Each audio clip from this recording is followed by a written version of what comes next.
Well, Turning Point USA has reached an all new low. It was just announced that Turning Point USA has sent a cease and desist letter to the gentleman who's a part of, it appears it's called Wolves in Finance.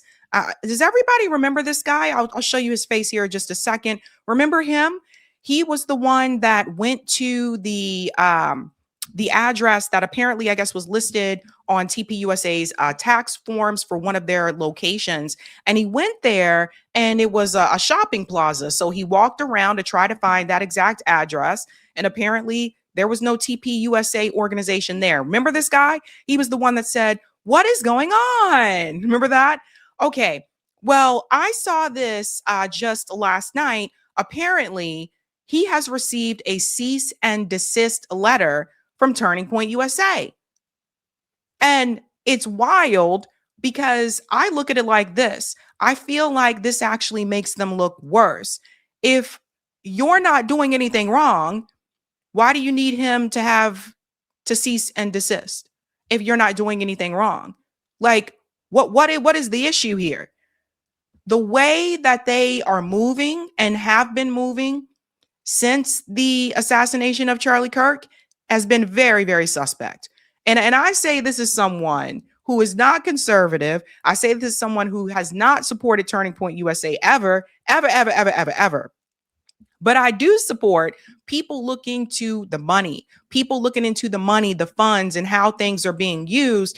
And the way that they have been moving is very suspect. And they just don't seem to understand why people are looking into them, why people are wondering, like, what are you guys doing? Why are you behaving strangely? This is another reason why. Let's go ahead and get into this, ladies and gents. He said that Turning Point USA sent him a legal threat. This week, I received a letter from Turning Point titled Demand to Cease and Desist Defamatory Comments. This is the first step when someone sues you for defamation. I know there are a lot of people out there making videos about Turning Point, so you should pay attention to this. They have started sending out cease and desist letters, and for some reason, they've decided to start with me. Apparently, they cannot handle the criticism from my teeny tiny YouTube channel. Let's take a look at this. This is very interesting to me that they started with him, right? Like, from what I've seen so far, unless something has changed, I haven't seen or heard about anyone else receiving a cease and desist letter. I haven't heard about it, as much as Candace has been talking about this. I haven't heard her say that she received a cease and desist letter. I don't know. Things could change though. So we don't know, but I haven't heard anything about that. A number of people have been talking about this. Why did they start with this guy? And here's my theory. I think they started with him because he was the one that went to try to find the physical TPUSA location, the actual brick and mortar that was listed apparently on one of those tax forms. And he recorded himself and said, "Hey, this organization is not here. This is a shopping plaza." I feel like that could be why they started with him. Maybe they started with him to send a message, to kind of use him as an example, maybe to push other people to stop looking into them. Either way, it doesn't look good for them. Let's go on here. This letter is showing the world the type of organization Turning Point has become under Erica Kirk. They want to send legal letters to small YouTube creators. So we're going to go through this letter. And by the way, if any of you know a good lawyer in Arizona that handles defamation cases, have them send me an email through my website, because I'm looking for a lawyer. I view this letter as a threat to sue, and I think any reasonable business person would do the same. A cease and desist letter is the first step towards a defamation lawsuit. I interpret this letter as Turning Point telling me to shut my mouth or they're going to sue me. I do not understand what Erica Kirk is doing. Out of the hundreds of people posting on social media about Turning Point, why are they targeting me? Let's look at his channel really quickly and we'll come back to the video here just a second. Again, Wolves of Finance, 362,000 subscribers. So they're pretty, I mean, I consider that to be a larger channel. I'm sorry, one second. Now I have to go back to my spot. I consider that to be a larger channel, but I will say this. When you compare it to, and this is what I said before, like when you compare it to people that have millions of subscribers, you know, we will call ourselves still small. Like I still consider myself to be small because I don't have a million, I don't have 2 million, I have 3 million followers, that type of thing. But it's a good point. Why go after them instead of the people that have the huge platforms that have millions of subscribers? That is a good point that he made there. Something to think about. But again, it's like I feel like they're trying to use him as an example. I feel like they're trying to punish one of the little guys so that the bigger guys will get the message and then not, you know. Also, there's this thing about the legal defense, right? Like the reality is a lot of these YouTubers that have millions of subscribers, they more than likely have the money to be able to afford the best lawyer to get them out of this situation. So what they do is they go after someone who is smaller, who they know, oh, they probably don't have the financial means to get the best lawyer, so they're just going to shut up. That's what I think this is really about. Let's continue.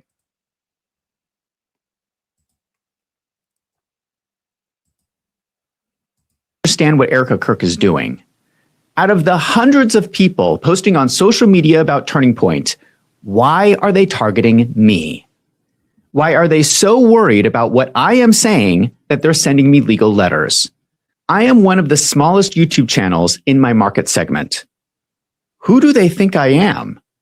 I'm a working accountant with a small YouTube channel.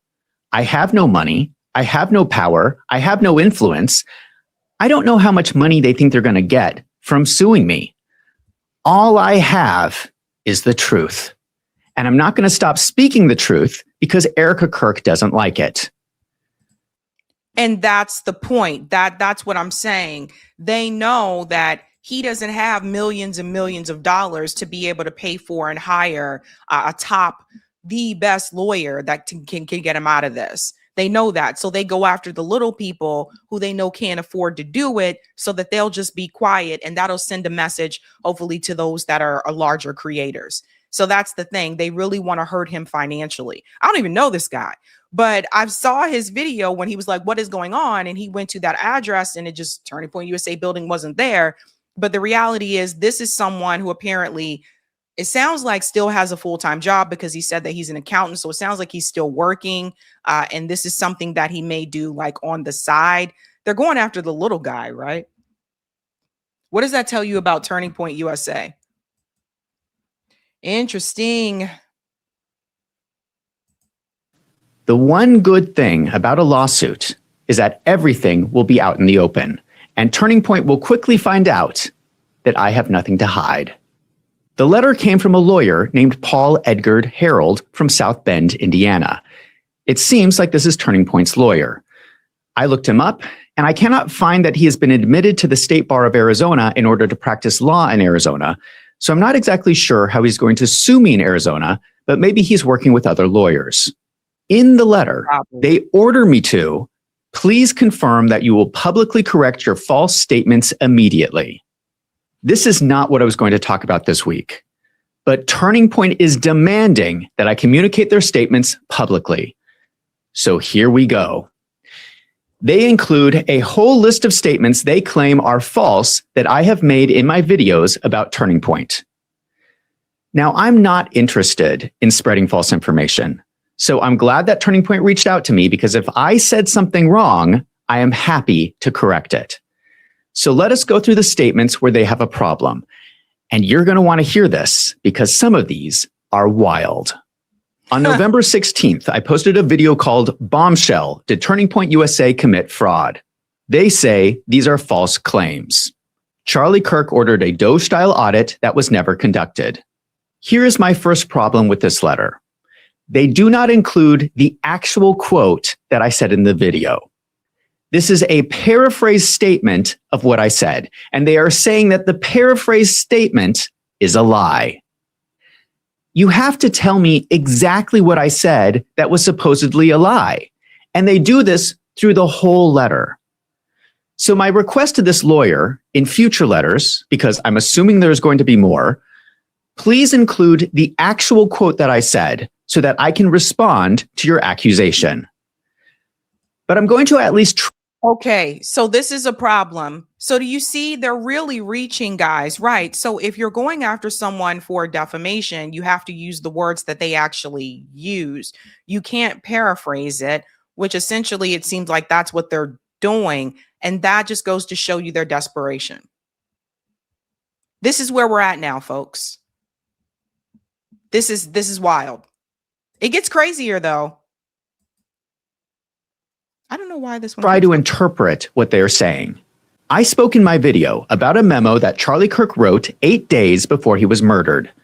In the cease and desist letter, they say, indeed, Turning Point USA's COO announcement concerning the Doge effort never used the word audit. So this is breaking news. Turning Point's attorney has now confirmed that the Charlie Kirk memo is authentic. We now have legal confirmation this did happen.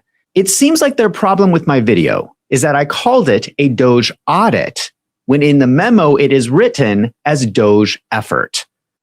You have got to be kidding me. This is what I wanted to show you guys, right? So they're going after little things like audit versus effort, right? Like they're just really trying to find something to go after this guy for. Like this is honestly, it's embarrassing. It's sad and embarrassing because here's the thing. They had multiple opportunities to come forward and say, hey, these are our financials. This is what we're doing with this money. This is what we're doing with that money. And the reality is they chose not to do that because there's shady things going on. As we reported as well on the show, we just talked about the student loan situation. I'm like, how they're trying to get these kids to sign up for Y Refi. And essentially, Y Refi was using Charlie Kirk as a vehicle to get these kids because he knew that he was speaking to thousands of college students to get these kids to sign up for this scam of a loan program. They were basically waiting for you to default on your student loans so you can then work with them and they would pay off your loan, but then give you another loan. So now you owe money to them. It's just a big scam. That's the thing.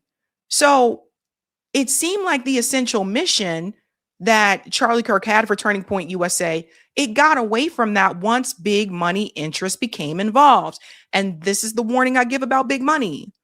Once you start taking money from billionaires, these people, they don't just give you money because they like you or they think you're doing a good job. They give you money because they want a return on their investment. So you're going to have to do something for them. So if you follow the money, you'll see a lot of these things. And so Turning Point USA, they're panicking right now because people are starting to look at their money. So they want everyone to use the word effort and not use the word audit.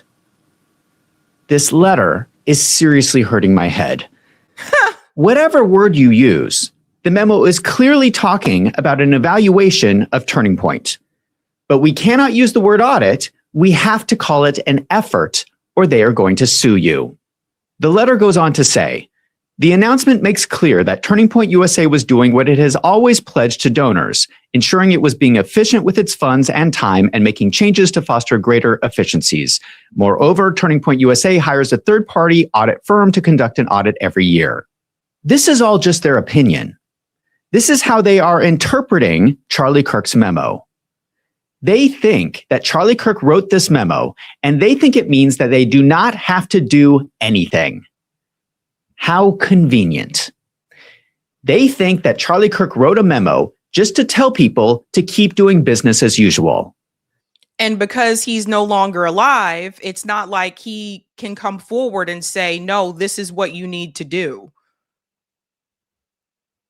It just... This is not looking good for Erica Kirk. Like, it's like the worst way that you can respond, right? Like someone is looking into your finance, and the worst way that you can respond is, I'm going to issue a cease and desist letter so that you can't talk about me. Also, that's censorship.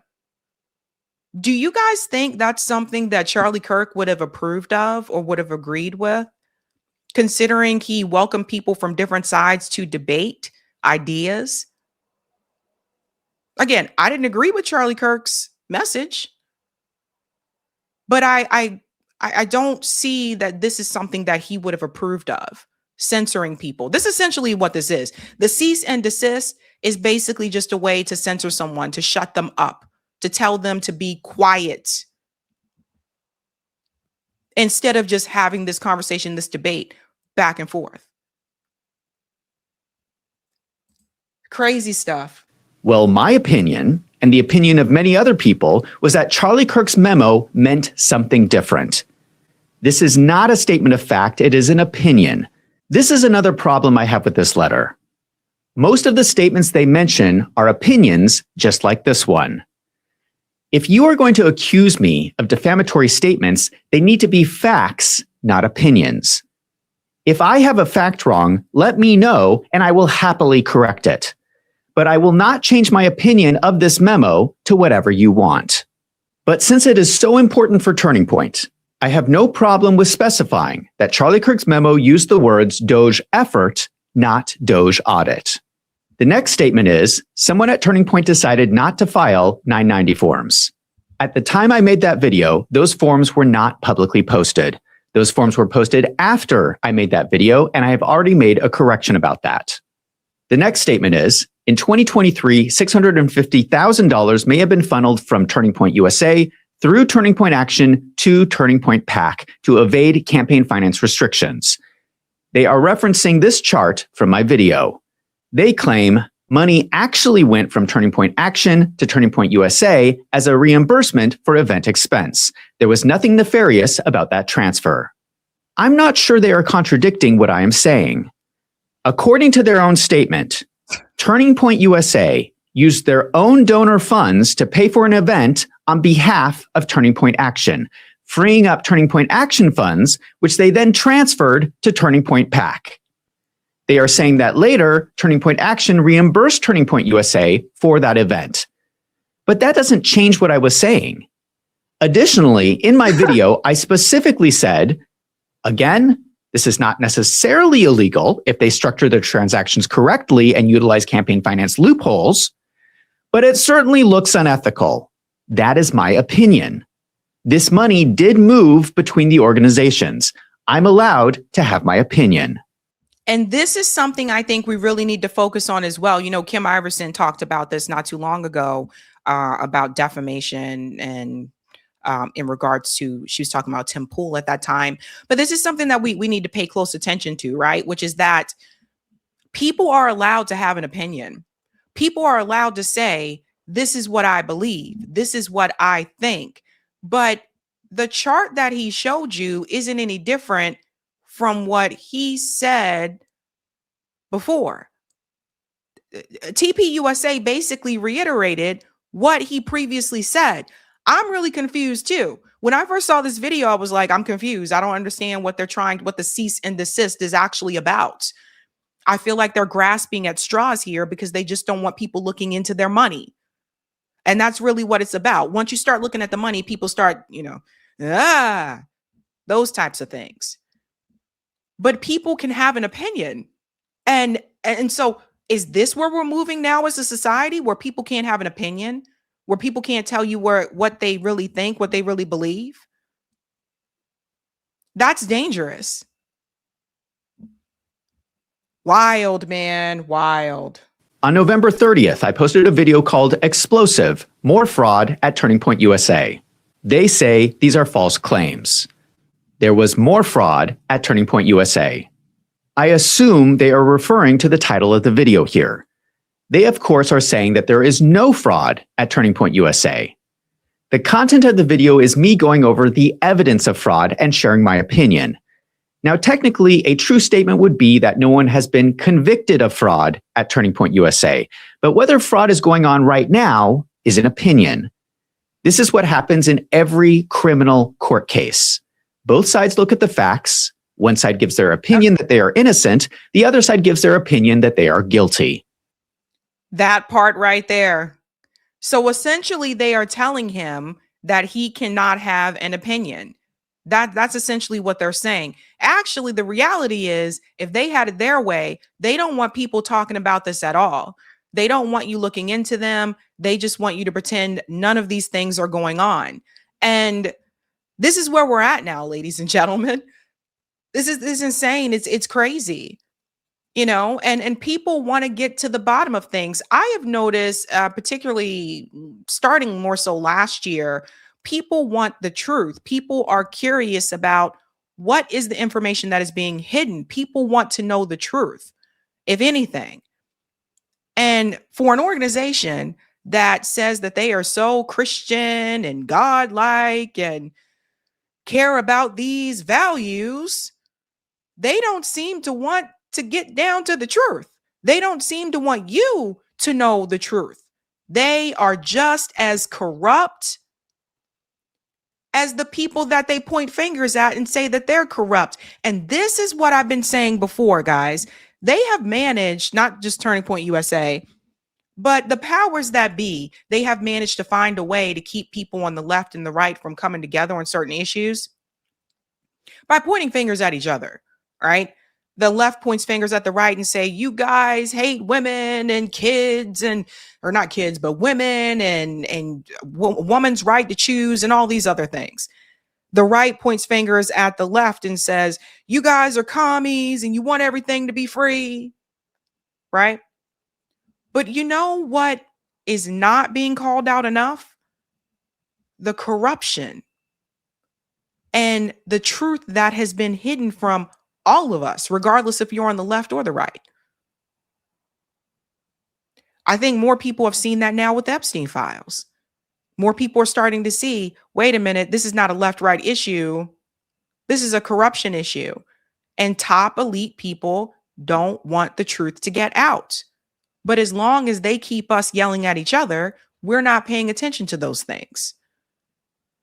This is why I would not stop talking about the Epstein files, because again, it's like we cannot get past the fact that you have an entire administration that said they cared so much about kids and family values who are telling you, turn your face this way and don't focus on those kids and family values, because there's powerful people and people that have money involved.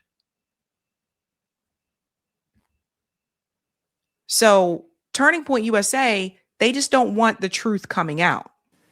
Turning Point is looking at the financials and claiming that they are innocent. I understand that. I'm looking at the same financials and thinking they look suspicious. I did not even say in my video that they committed fraud. I think I'm very fair and balanced when I say, now for legal reasons, I have to say that I do not have any evidence of a crime. We would need an investigation of the books at Turning Point to know for sure. What I am saying is that there are red flags in the financials at Turning Point and a lot of questions that need to be answered. That sounds to me to be pretty fair and balanced, and the complete opposite of what they are accusing me of saying. They cannot take my statements out of context and accuse me of defamation. I have the right, as a journalist, to report on Turning Point's financials. Their opinion that they have not committed fraud is just an opinion. My opinion is that it looks suspicious. Now, it is nice that we have this letter with their official statements, but the letter does nothing to change my suspicions. It does not address most of my questions. Instead of answering my questions, it is the precursor to a lawsuit unless I change my statements. Yeah, they are asking him to change his statements, guys. They are asking him to change what he said on those videos. Why should you be forced to change your opinion? That's the big question here. And I'm interested in hearing from a lawyer what they think about this. Obviously not Turning Point USA's lawyer, but someone who has no skin in this game, that's not involved one way or another. This is very scary. I told you guys before, I took tremendous offense when David Pakman said he was considering suing Taylor what's her name? Journalist Taylor, she came onto the show. He was considering suing her because she reported that they were taking money from nefarious forces and they weren't telling people that this chorus organization that they were all part of, they weren't telling people that that money was coming from obviously big money interests, that these people were paid. And that's important because when you sit up there and you tell your audience, I'm not taking sponsorship money, I'm totally independent, or you tell them you're totally independent and you're not, your audience needs to know that you're being paid to say what you say. You see what I'm saying? It's disingenuous. I took tremendous offense to that because I said that sets a precedent for people to come after other commentators or other, independent journalists for sharing information and also their opinion. So now they're coming after Zachary here because he said it looks suspicious. It does. That's an opinion. So I don't think that this will stand. I don't think it will, legally, I don't think this would stand because people have a right to express their opinion. But essentially, it seems like to me, it's just Turning Point USA just trying to get everybody to be quiet and not talk about them. That does nothing to reduce my suspicions. For the sake of avoiding miscommunication, I can change the title of the video if that makes them more happy. I already changed it from More Fraud at Turning Point USA to More Fraud at Turning Point USA, allegedly. But the thing is, he shouldn't even have to do this. Like, I get it, but that is kind of funny, add the allegedly there. But the thing is, he shouldn't even have to do this. It sets a dangerous precedent where people are like, I don't like what you said about my organization, so I'm going to send a cease and desist. I don't like what you said about us, so we're going to sue you. You guys know, I told you before, I'm 100% pro free speech. Even if I don't like what's said, and this violates free speech, in my opinion. I don't like it. It's the fact that this organization, which has a lot of freaking money, can use that money and their power and their influence to sue someone who they know doesn't have probably even half of that. It's mafia style to me. It feels like Turning Point feels like a gangster to me almost. It's like that is mafia mentality. I am going to use the money and the resources that I have to shut you up, little guy. That's what it seems like to me. So I'm here to say he shouldn't even have to do that. Ay. The next statement is that America's Turning Point had ghost employees.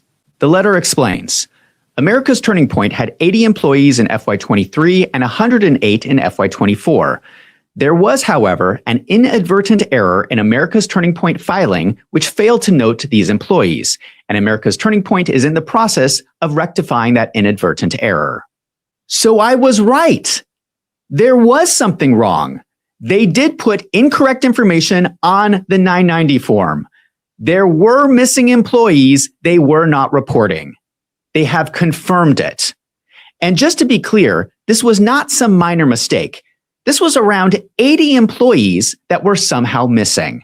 Their complaint is that it's not correct to use the term ghost employees. So again, that's a free speech issue to me. So now they're trying to tell you what terms you can and cannot use. So yeah, this is problematic. You can't use ghost employees. Jesus Christ, man. I don't know if I necessarily agree with that opinion, but that is their position. I find this incredible. How are they going to sue me for this? They admit that I am right that the employees were not reported correctly. They don't like the wording I used. How is that defamatory? The next statement is that donations to Turning Point Action increased from $10.7 million in FY23 to $27.2 million in FY24, and suggested that Tyler Boyer may have been recruiting these donors away from Turning Point USA to undermine MAGA and benefit himself. Again, this is not exactly what I said, and I find their paraphrasing of my statements a little silly. They are claiming that Tyler Boyer never tried to undermine Charlie Kirk in any of his decisions. Tyler Boyer never tried to benefit himself in his role at Turning Point. I find those claims a little excessive. What I actually say in my video was sharing my opinion on the financials, which I'm allowed to do. When you see Tyler Boyer's organization growing so much faster than Charlie Kirk's organization, that looks to me like a corporate takeover from the inside. Let's go back to that so we can just look at it for a second here. Yeah, obviously you can see there's something happening here, right? So Turning Point Action revenue 27.2 million 2024. You can see the growth happening here, 150% increase. And then if you look at Charlie Kirk's over here to the left, Turning Point USA, 4% increase. So yeah, something obviously is happening there. Like what is the issue? I just can't. I don't know what to say. Like what is the problem? It's so obvious to anyone that's paying attention. So much faster than Charlie Kirk's organization, that looks to me like a corporate takeover from the inside. That is my opinion, which I'm allowed to have. Now, of course, I cannot know what is going on inside Tyler Boyer's mind, but that's not what I said in my video. I was not speaking about his state of mind or his motivation. I do not know that. The letter goes on to explain that donors naturally direct more money towards election activities in election years, especially to organizations like Turning Point Action that can engage in lobbying and political activity during election years. Accordingly, you are wrong to assert that the increased donations to Turning Point Action evinced any sort of wrongdoing on Mr. Boyer's part. So their explanation is that all the changes in the financials can be explained by the election. That is their official explanation. I do not believe it, and that is my opinion. On December 7th, I posted a video called Top 10 Clowns of the Year. In this video, I called Turning Point my #1 clown of the year. I talked about the now infamous interview with Turning Point's chief security person talking about the day that Charlie Kirk was murdered. I point out the massive contradiction where he says they were not allowed to fly drones. Then I show the interview with Frank Turek where he says he was watching drone footage with Charlie Kirk. This part is breaking news because I'm not aware this has ever been discussed. The lawyer in this letter says the following: there was no discrepancy. UVU prohibited Turning Point USA from flying drones for security purposes during the event, but did allow a Turning Point USA media production drone to briefly fly over the location before the event to collect limited B-roll footage. First of all, how could this be defamatory if I had no idea about any of this? Right. Second, I find this explanation absurd. You are telling me that the security team was not allowed drones, but the media team was? That is the official explanation from Turning Point's lawyer. Also, why is it that they're not going after those other media platforms where people said that? Like, why they haven't gone after Megyn Kelly for the guy who was just on her show who said they weren't allowed to fly drones. They didn't go after the other guy right before Megyn Kelly when he said they weren't allowed to fly drones. So again, it's like they're trying to punish the little guy. It's pretty obvious to me. We'll go on a little bit more here, guys. My honest opinion is I do not believe that. But if that did happen, that is really silly, and it may have cost Charlie Kirk his life. On December 14th, I posted a video called Tim Pool Rants about Turning Point. They say these are false claims. Asking whether money sent to 110 LLC was to bribe Jay Kaufman. Again, that's not exactly what I said. They are complaining that I'm not allowed to ask questions. I cannot ask questions about 110 LLC. I cannot ask questions about Jay Kaufman. I think those are fair questions to ask, given that Turning Point sends them millions of dollars as one of their largest independent contractors. This is America. I'm allowed to ask questions. But apparently, according to Turning Point USA, you are not. Yeah, this is getting very dangerous, you guys. You guys know how I feel about this. Hopefully he will get a lawyer. I think he's looking for one at this point in time. Look, whether you supported Turning Point USA, whether you're conservative, whether you're Democrat, I don't care what you are. I do look at this as a free speech issue. And my whole thing is this. I don't really give a damn what Turning Point USA felt about the matter. What I care about is that people have the right to say it. People have the right to say, this is how I feel. I believe this. People have the right to ask questions. And if we are entering into this realm of you can't criticize me, you can't speak about my organization in a negative way, or I'm going to sue you, that is a dangerous realm to enter into. And I don't want that type of energy for anyone, whether I agree with them or not, whether they are conservative, liberal, or not. I don't want that type of energy. That's dangerous. That is not pro free speech. And obviously, it sets a precedent that I was 100% against. This idea that people can't critique you, they can't criticize you, or you're going to get sued is crazy. But this is where we're at now. All for the love of money. They figure maybe we can just, bankrupt him and that will silence him. We'll threaten him first with a cease and desist, and then that'll keep him quiet. And then eventually, if he doesn't do that, then we're going to sue him. So we'll bankrupt him. That's mafia style mentality, man. That's what that is to me. And I don't agree with that for anyone. It's insane. And to me, it makes them look more guilty.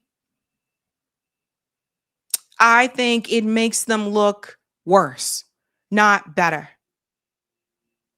So who are they going to try to silence next? You may never know.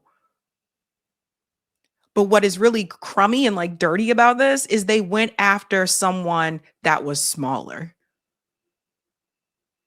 How dirty can you be? Hey guys, this was a Sabby clip. If you like what you saw, hit that like button and subscribe.